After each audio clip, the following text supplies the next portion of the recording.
The final Porsche Club Motorsport with Pirelli race of the day. Of course, two classes in the Club and the AM, and plenty has happened between this and the previous race that we had. We've had three cars withdrawn from racing, unfortunately, courtesy of various issues. You had the 78 of Richard Forber, who unfortunately has been unable to take this race after a late retirement. We've also had the number 42 also, which is Alan Williams, and unfortunately, not really much of a shock, we have the number 14, Mark McAleer, of course, who retired from running in second position in the previous race, also will not be taking to the grid.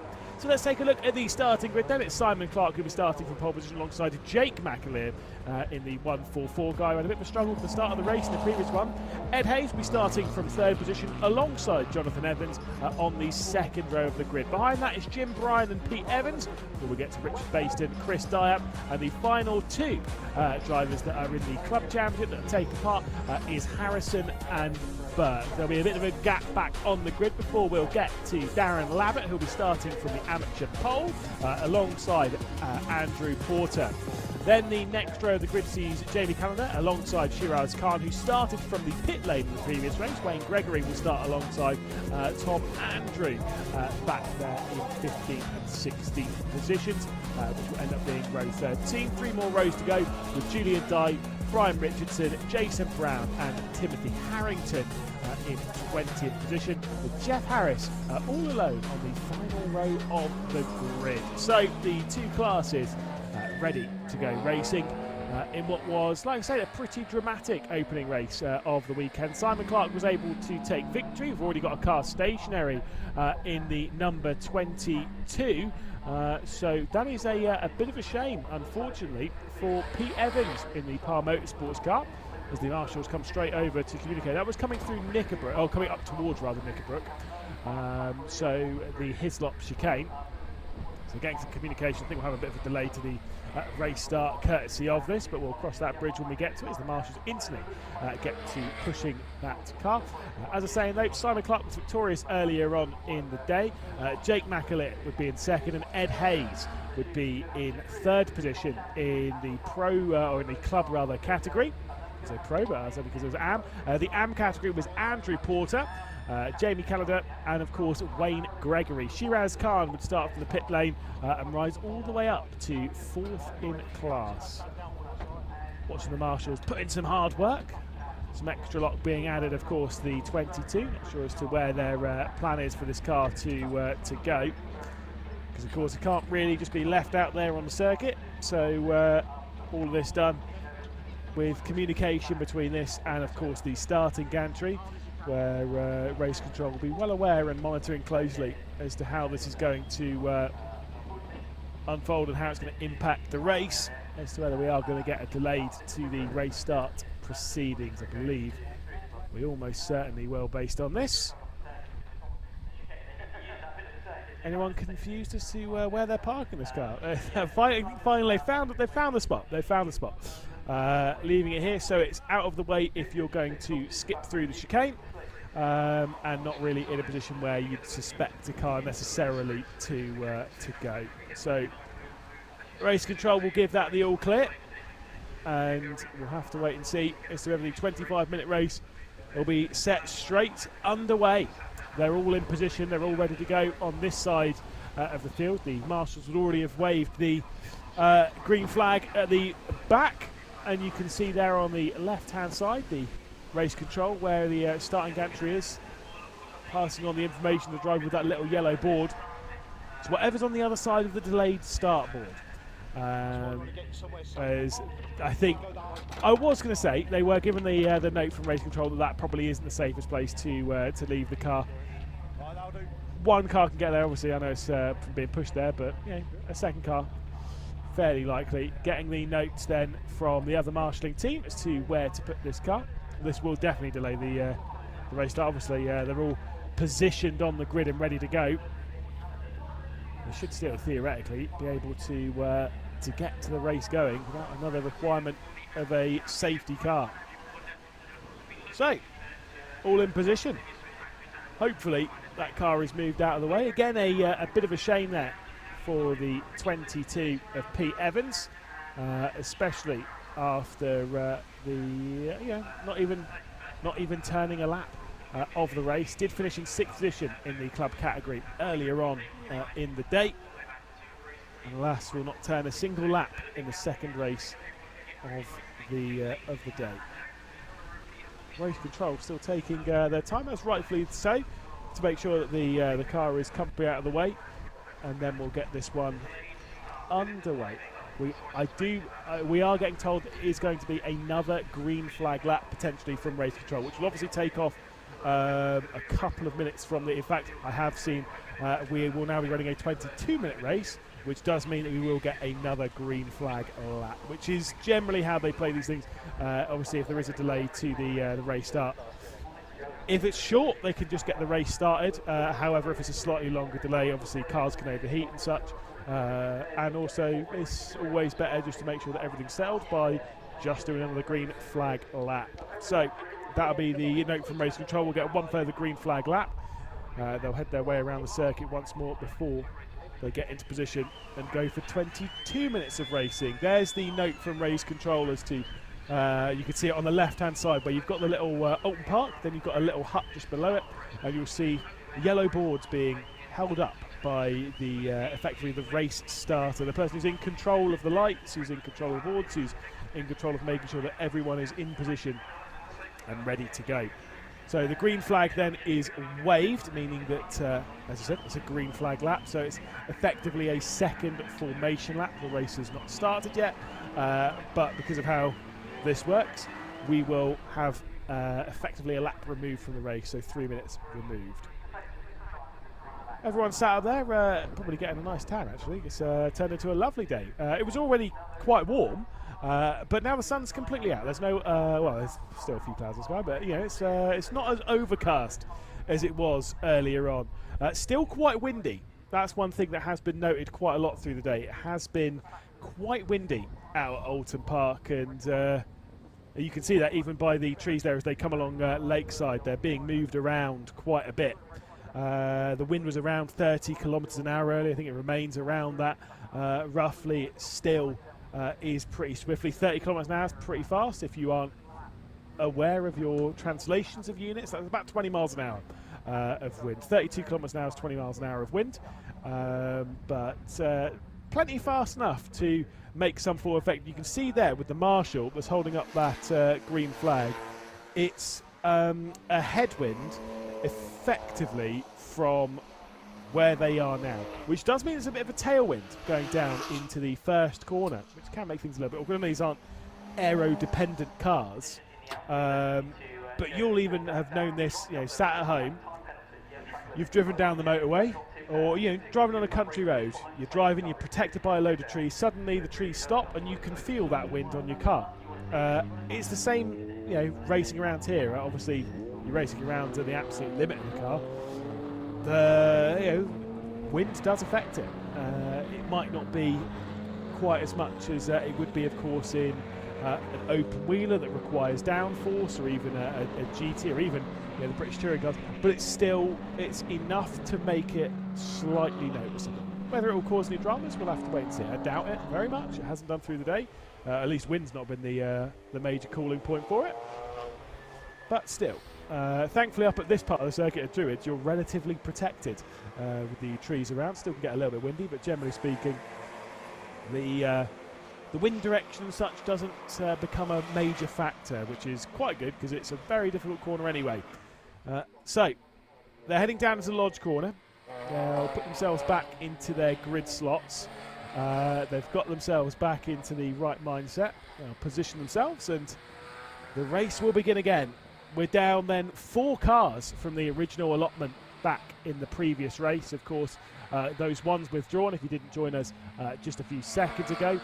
Car 14, which is Mark McAleer. Car 42, which of course is Alan Williams. And car 78, which is Richard Forber, are all withdrawn before even the start of the race. They have now been joined by Pete Evans, who also will not be taking to the race start. So a smaller grid than we had earlier on. Also, Jeff Harris didn't start the previous race, so a smaller grid than what we would typically have for the Porsche Club Motorsports with Pirelli. But still, we're ready to go racing. The green flag's waved to the rear end of the field. The board is held aloft, 10 seconds, then 5. Then the lights come on, and we're ready to go racing. So, for the second and final time then today, the Porsche Club Motorsport with Pirelli is underway. And it is Simon Clark leading from pole position. Not a good start once again, though, from the 144 of Jake McAleer, who's swallowed up by a couple of drivers in the background. Ed Hayes, Jonathan Evans, all trying to work their way through. A little bit of contact there, I think, between might have been Richard Baston and Chris Dyer as they work their way through down into the second corner. As they are going side by side behind that, Jake McAleer has been able to settle himself at the start of the race and actually still holds on, I believe, to third position. As we take a look here, it is Darren Labbett hanging on from pole position as there is a spin there as they head their way into the island bend. That is the number 16 of Kevin Harrison that has gone for a big slide as they work their way into the island bend. That will obviously cause a yellow flag into that section. Hopefully we'll be able to get back going again because you shouldn't really get stuck in that part of the circuit unless it's a broken part of the car in that spin. But alas, has indeed spun round. There is your race lead then. Very close between Clark, between McAleer, Hayes as well, not too far behind. There is confirmation. The 16 is going again, so Harrison will join the racetrack once more. And so no requirement of an intervention from race control from a safety car. And they are able to carry on lapping around the Oulton Park circuit. Lights fully on Jake McAleer as they were in the previous race. He was marching his way back up the order after a poor start to the race. It's Clark from McAleer, I believe, from Evans. Might have worked his way through into that third spot. So they work their way through Lodge, the final corner. And we'll see how close Jake McAleer can remain to the rear end of Clark. Was faster than Simon Clark in the previous race, it must be said. However, was unable to get close enough to mount a challenge. Evans then in third position, then Brian in fourth, so Hayes has dropped down into fifth, then Baston in sixth position with Dyer, and then with Burke, the 8 drivers rather at the front end of the field in the club category. The leader of the AMs, it's still Labbett, then Porter, then Callender as well. Very close for the race lead here between Jake McAleer and Simon Clark. Right onto the rear end he goes, looking down the inside as they head their way into the Shell Oils hairpin. You saw a bit of a snap of oversteer as well coming in from the 144, but still was able to keep the car on the road without any major dramas. There's just a little bit of a slide going through an extremely quick corner. I'm sure it will be enough to wake you up and keep your eye in the race. And of course the first lap of plenty complete, and Jake McAleer is desperate to put to bed what was a not so great race, and also to reignite the championship challenge. Of course, I was saying before in the previous race, both Jake McAleer and Simon Clark had issues back in Anglesey in the previous round, and Mark McAleer didn't. And so the previous race with the engine failure for Mark McAleer, it was the opportunity for these two to close back up for the championship. Well, they've been given double whammy on that one. Is Mark McAleer absent for a second race, which was kind of expected, as it was a pretty significant blow-up, unfortunately, for Mark McAleer. And Simon Clark is feeling the pressure from a driver who knows probably needs to steal a victory here. They'll head their way onto the start-finish straight once more. The gap between them, just 0.6 of a second. The gap between them and the rest of the field, already nearly 4 seconds, as we'll head back into the AM category, where Labbett continues to, well, I was going to say Labbett continues to lead. I actually don't think he does. I think Porter, no, correction, Labbett does indeed lead. He's comfortably clear because it's all those behind that remain close. You've got Porter, you've got Wayne Gregory here in the 53 car, and plenty of smoke through the opening corner of the circuit. Has been kicked up as a couple of drivers have run out wide.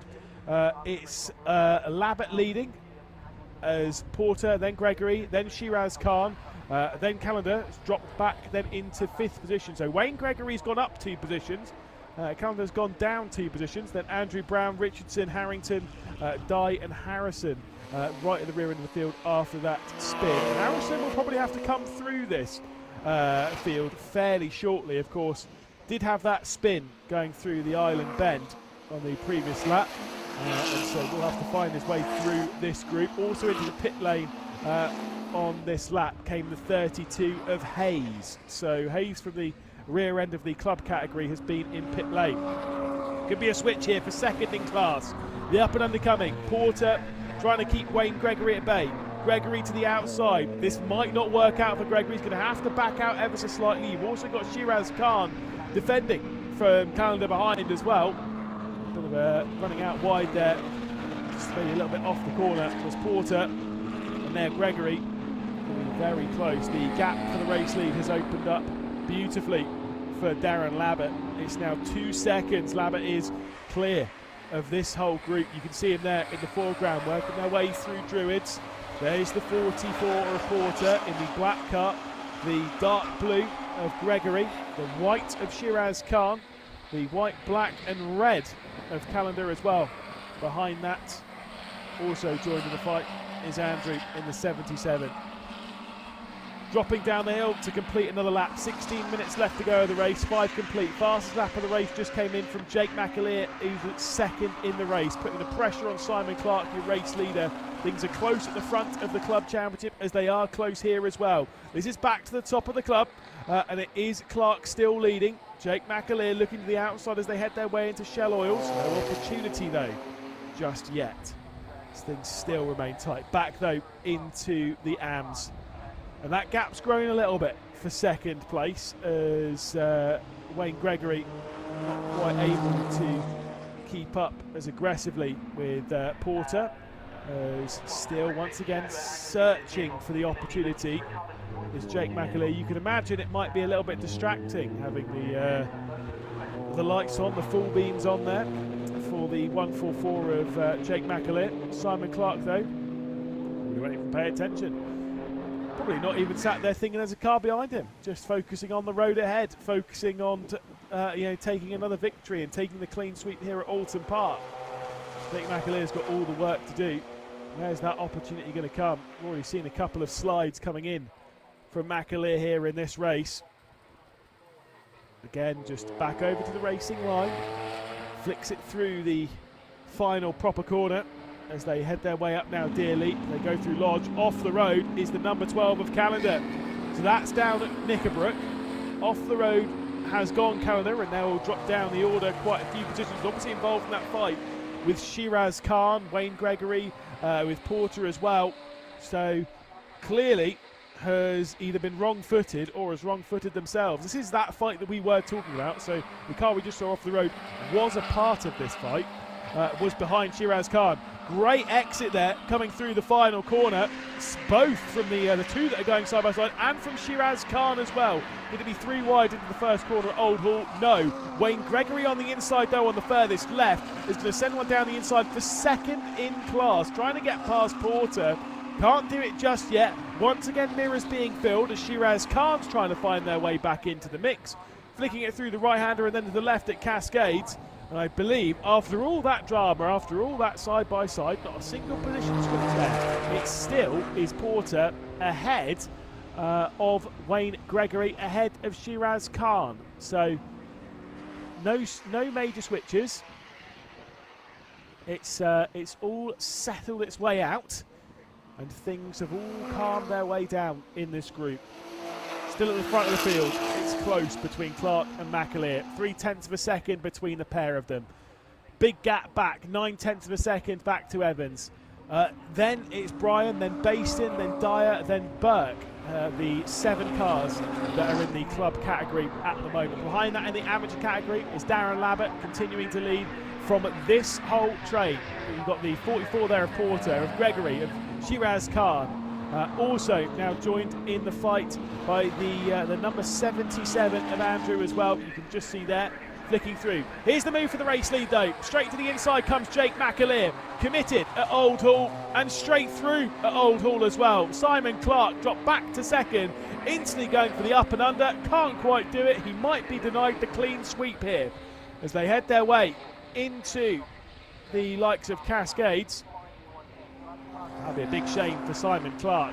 But it did seem though it was a long time coming, as does this one. To the outside finally goes Wayne Gregory. Big slide though. Shiraz Khan could once again try and make it 3 wide. Will instantly get past Gregory. Will also try and clear the move on Porter as well as they head their way into the first corner. It's Shiraz Khan in that white car looking for the inside of the first turn. Could not get past. Still, 1 position gained on Gregory. He's now looking for the up and under off the first corner at Oulton. They flick their way through the right-hander at Denton's, then into the left at Cascades. And once again, Shiraz Khan's dropped back down into 4th. And so the whole group still, somehow, after all that side-by-side, remains Labbott from Porter, from Gregory, from Khan, and still with Andrew behind. So despite all that, no major switches. Fastest lap of the race, you can see there in the bottom right, coming in from Jake McAleer. Also has just taken over the race lead on this lap. So things are looking good for Jake McAleer. The lone McAleer left in this race after Mark McAleer, unfortunately, having to to forfeit even entry for this race, to not partake in this one. That's just sometimes how things unfold in the world of motorsport. This is Baston versus Dyer, the battle for 5th position overall, of course, in the club category. Not too far behind is Burke as well. Far enough that they don't have to worry, but not far enough that they can't take their eyes off at the moment. By the way, for the race lead, despite Jake McAleer getting over into the race lead, still 4/10 separates first and second in this club category. So still plenty to deal with. Big slide coming in there though, unfortunately in this fight, as Baston overcooks it ever so slightly as they head away into the final corner. The lone 996 in this race is actually not true, because we do still have Kevin Harrison running around in this race, but of course just a little bit further back down the order. The rest of them in this category are 997s. If you know your Porsches, you know your Porsches. The rest of the category, sorry, 997s. Also, there's the few Caymans. Let me correct myself. Of course, one of the Caymans is the one directly behind here in the number 9 car. One of the other Caymans as well is behind even further, with Burke behind the wheel. Here comes the look to the inside as Dyer is unable to get past Baston in the battle for 5th position at the moment on the road. Less than 10 minutes left to go of the race, of the weekend as well. And off the road is the number 36. So unfortunately, Evans from 3rd position on the road is out of this race, and that is on the race up to the Island Bend. That is along Lakeside. So with 10 minutes left to go, there is also, as you can tell by where that Armco is, there is no marshal post in a convenient distance from there. Yes, it's not the most dangerous part of the circuit, because I know they're carrying very high speed there, but because it's not a corner, it's going into a corner rather than coming out of. Wonder what race control's decision will be based on that. This is your race lead though. Jake McAleer, Simon Clark, 1st and 2nd. 0.6 of a second separating them. Fastest lap belongs to Jake McAleer. The faster of the 2 previous, on the last lap rather, between these two on the previous one. 49.684 in the hands of Jake McAleer. Clark set a 149.952. They work their way along Lakeside, and this is where the yellow flag will be. This is where Evans' car is on the left-hand side, as you can see it right there. And still 8 minutes left to go. Whilst all that's happened, the number 9 of Dyer, who obviously was promoted up now into 5th position, just received a 5-second time penalty for an incident from race control. So the number 9 that currently is 5th on your leaderboard will drop back potentially just a single position to Burke at the moment. Back into the AM category, where it is a dominant performance thus far from Darren Labbott. I say dominant, he's 2.5 seconds clear, just coming through the shot there in the white car with the sort of dark blue slash black. It's dark blue, but maybe from this angle it looks like it's black stripes going over the top. There is the 44 of Porter, and behind that is Gregory. They've both pulled a gap on Shiraz Khan in the white car directly behind, and Khan is having the own focus on Andrew, who's sat directly behind in the 77. 7 minutes, 30 seconds left of this race. Still plenty of storylines to decide who's going to be victorious, who's going to be battling, who's going to be finishing up where as they head their way on the backstretch, the hilltop, then dropping down into the braking zone. There is the defensive line coming in from Shiraz Khan, the 77, trying to go on the attack of Andrew, also closing in on this fight. That car directly behind is Brown, involved in the fight behind that, no pressure. It's about 8 seconds back to Calendar, of course, has had a bit of a moment earlier on in the race. So these are all kind of involved in their own little bit with no pressure really coming in behind. Shiraz Khan does have the pressure behind, does have that feeling of requirement to push to the absolute limit as they head their way through Druids. Now down then into the final corner at Lodge before they'll rise up Deer Leap and the flick left. It's not really much of a corner, but still it does kind of push you out towards the wall. You do have to turn the steering wheel, so count it on the corner if you will, but still Lodge is really the final turn. It's the final overtaking opportunity, that's for sure. Finally, by the way, in the top group, Simon Clark was faster by 0.2 of a second on the previous lap than Jake McAleer. So the previous lap was a 49.9 for Simon Clark, a 189 rather for Jake McAleer. So the pair of those remaining close and remaining tight. For Brian behind in the 74 car, 20 seconds off McAleer and Clark. Absolutely wild. There is a look at that car that I was just talking about at Brian, who's a long way back from this fight here. Brian 20 seconds behind the fight for the race lead. Still remains close. Looks about 0.4 of a second. I think they're going to basically set pretty much identical lap times on this one. It was a personal best lap for Clark. However, it was still slightly slower than your race leader. 49.601 for Jake McAleer, 49.638 for Simon Clark. Of course, Jake McAleer has the fastest lap of the race. The two of these are inseparable at the moment. There's nothing between them. Less than a second, I'm pretty sure it will go down that way, all the way to the wire.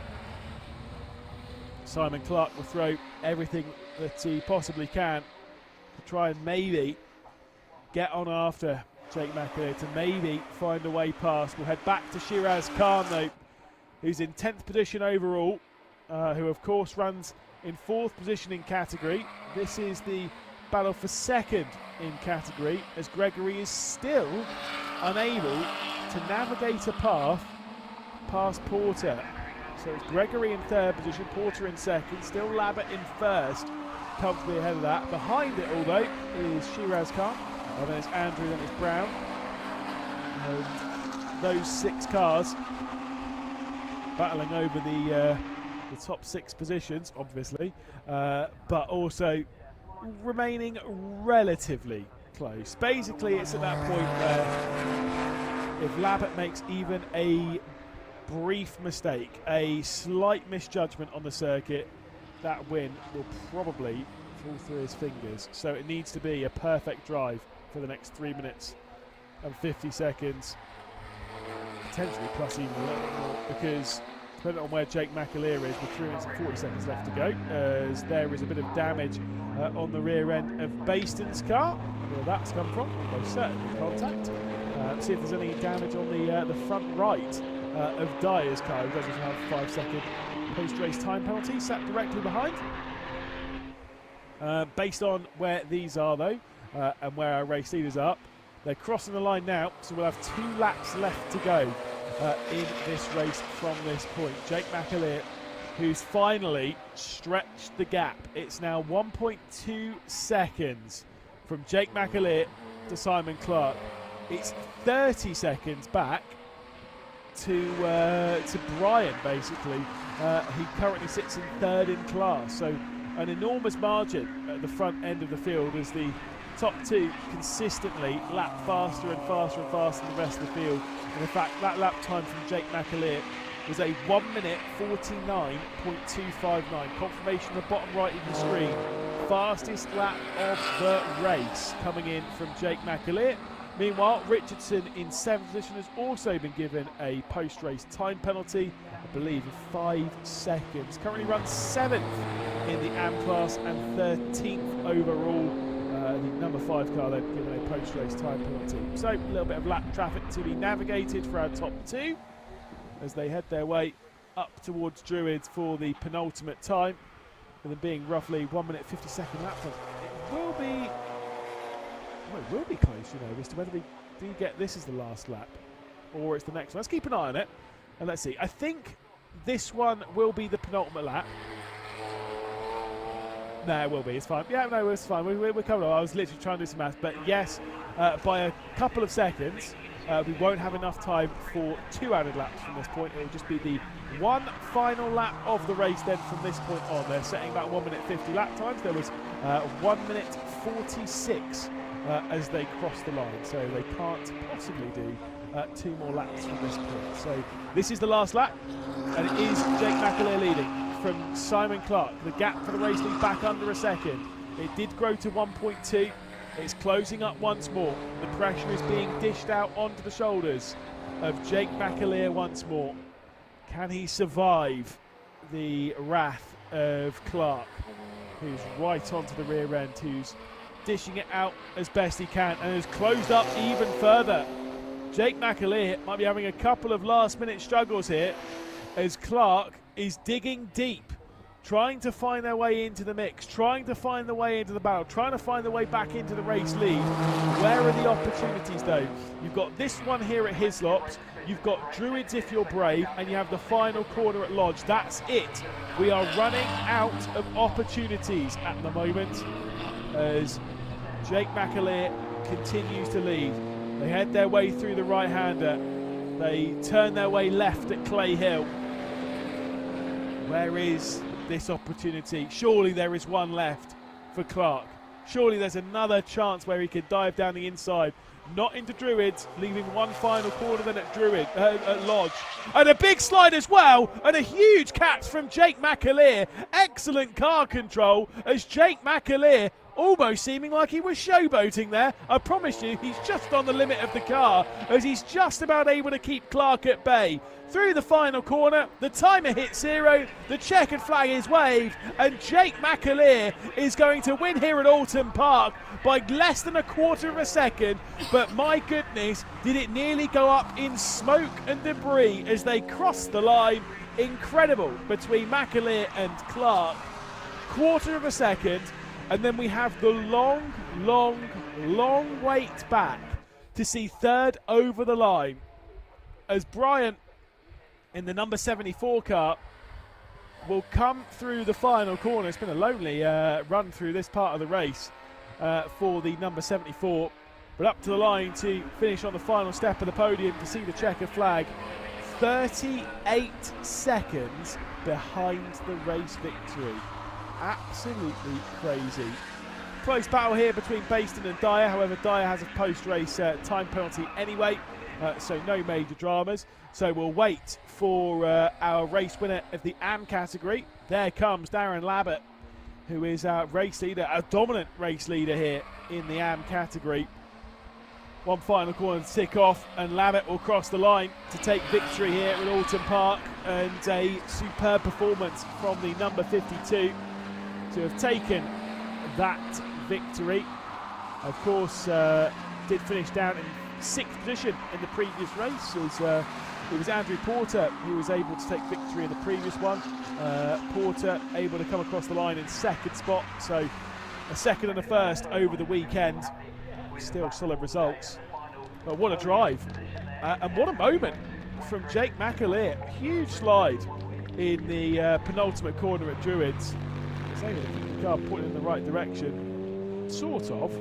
I mean, it was 30 degrees off of it, but we'll let that one slide.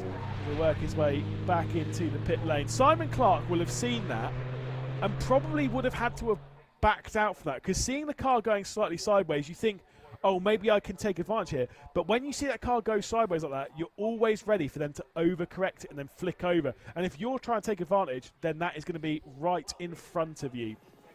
So, Provisional results then of race number 2 in the Porsche Club Motorsport with Pirelli race here at Oulton Park, and by quarter of a second it's Jake McAleer winning from Simon Clark. Behind that it will be the number 74 of Jim Bryan finishing on the podium as well, before we'll get to Baston and Dyer, the two drivers still finishing in the club category 4th and 5th. Then we'll get into the AMS. Darren Lavitt will be victorious over there by a few seconds over Porter in the number 44. So Andrew Porter there, first and a second this weekend. Wayne Gregory in 8th position with Andrew, and Khan rounding out the top 10, but of course rounding out the top 5 in their respective categories. Then it's Burke in 6th in the category. Harrison is 6th in his own respective category, obviously recovering up the order after a spin on lap number 1. Then we'll have Brown, Richardson, Diane Harrington both finishing a lap down, as with Jamie Callender. Of course, we saw Evans off the road on the left-hand side as they were working their way down into the island bend, and Hayes as well. Pete Evans wasn't able to take it to the race start, and then, of course, that being the 20-car field, because the rest of those were supposed to take to the grid, unfortunately, were withdrawn from the race proceeding. So a bit of a shame there.